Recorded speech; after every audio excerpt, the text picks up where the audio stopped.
أخبار متنوعة في جولة الصحافة لهذا اليوم، أبدأها وإياكم مشاهدينا من الحياة بطبعتها السعودية التي تحدثت إلى الأمين العام للجنة الإعلام والتوعية المصرفية في المصارف السعودية طلعت حافظ قال في حديثه: المزاعم الروسية بتمويل مصارف خليجية لمنتجي المخدرات الأفغانية باطلة. بما جاء في الحياة أيضا: قضاة يرفضون الستر على فتيات الخلوة والابتزاز ويلزموهن بالحضور.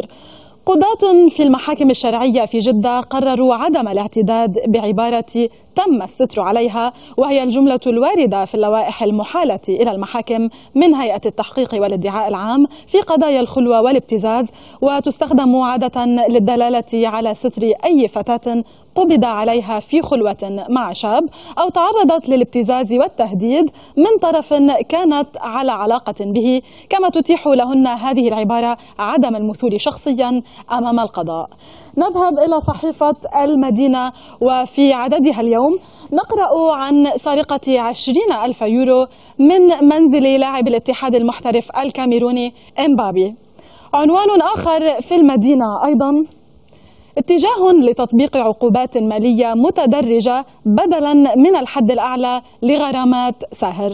ننتقل إلى صحيفة الشرق التي اهتمت بمطالبة محامي رجل الأعمال جمعة الجمعة المحامي ياسر القحطاني دفعه مبلغ 200 مليون ريال إلى موكله فهد القحطاني نظير أتعابه عن الخدمات والاستشارات القانونية التي قدمها على مدى 9 سنوات للجمعة. الشارق نقلت أيضا كلام عضو الاتحاد العالمي لعلماء المسلمين سهيلة حماد التي ردت فيه على عضو هيئة كبار العلماء صالح بن فوزان الفوزان بأن المرأة شاركت الرسول ولم أتطاول على الصحابة. وأوضحت زين العابدين أن اندفاعها بتولي المرأة مناصب كبرى في الدولة بما حدث في عهد الصحابة من قصص وأحاديث نقلت بالتواتر وتؤكد أخذ الصحابة برأي المرأة، وهو ما تعلمه الصحابة من الرسول الذين حرصوا على مشاركة المرأة في المبايعة وتوليها الشؤون العامة في المجتمع. نتابع في الصحف السعودية مشاهدينا، ومن صحيفة عكاظ نقرأ: اكتشاف 3 شهادات هندسة مزورة يوميا. نذكر أن هذا الخبر مشاهدينا كشفه أمين عام الهيئة السعودية للمهندسين. من الشأن السعودي ننتقل إلى الشأن الكويتي، حيث عالم اليوم تصدر أعلى صفحتها فريق قانوني للتواصل مع المنظمات الدولية والكشف عن الخطوات المقبلة غدا. الأغلبية الكويتية تصرح اتصالات مع الكونغرس والبرلمانات الأوروبية لتدويل قضيتنا. من عالم اليوم نقرأ أيضا: القوات البحرية تشارك في مناورات درع الجزيرة في فبراير المقبل.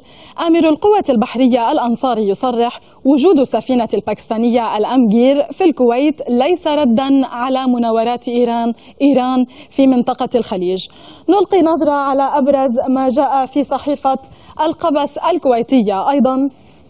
النائب والوزير الأسبق أحمد باقر في حديث للصحيفة: إسقاط فوائد القروض غير جائز شرعا وقانونا ودستورا. القبس تذيل صفحتها عنوان آخر: الكريستال يتلف الأعصاب ويزيد السلوك العدواني، مخدر الموت يغزو أوساط المراهقين. والصحيفة التي سنختتم معها جولتنا مشاهدينا اليوم الأيام البحرينية، وفي إصدارها: تعقيدات لتطبيق التأشيرة السياحية الموحدة. الأمين العام لاتحاد الغرف الخليجية يكشف في حديث للأيام: الخليجيون ينفقون 27 مليار دولار خلال إجازاتهم. مكافأة الشيخ خليفة بن زايد آل نهيان رئيس دولة الإمارات لمنتخب بلاده بعد فوزهم بلقب كأس الخليج لكرة القدم، والتي بلغت قيمتها نحو 50 مليون درهم. تصدرت أيضا عناوين الصحف اليوم.